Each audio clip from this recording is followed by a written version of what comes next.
there are youngsters like cockroaches.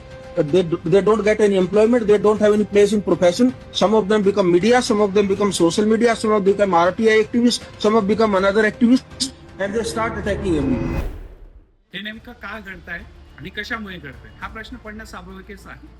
भारतीय सरन्यायाधीश जेव्हा बेरोजगार तरुणांना झुरळ म्हणतात तर या स्टेटमेंटचं गांभीर्य आपण त्या ठिकाणी बघायला पाहिजे. भारतीय लोकशाहीमध्ये फ्रीडम ऑफ स्पीच आहे, आपण सर्वच जाणतात, परंतु त्याला देखील काही मर्यादा आहे. मग ही बेरोजगारांची फौज कोणी निर्माण केली आणि कशामुळे निर्माण झाली हा प्रश्न आता पडणं आवश्यक आहे. बेरोजगार तरुणांनी आणि त्यामध्ये सुद्धा विद्यार्थ्यांनी एक जागरूकता मनामध्ये निर्माण करायला पाहिजे.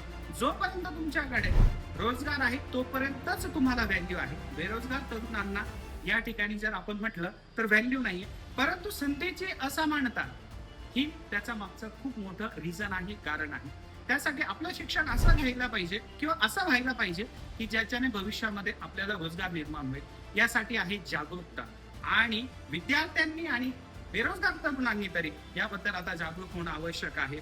यासाठी जे आहे तर आपला अवेअरनेस हा सर्व क्षेत्रामध्ये असायला पाहिजे आणि यासाठी युनिव्हर्सल फाउंडेशन ज्या विविध क्षेत्रांमध्ये रोजगार निर्मिती म्हणण्यापेक्षा त्या ठिकाणी जे आहे तर आपण परीक्षाभिमुख जे आहे तर प्रशिक्षण देत असतो त्याचा अवश्य लाभ घ्या. धन्यवाद.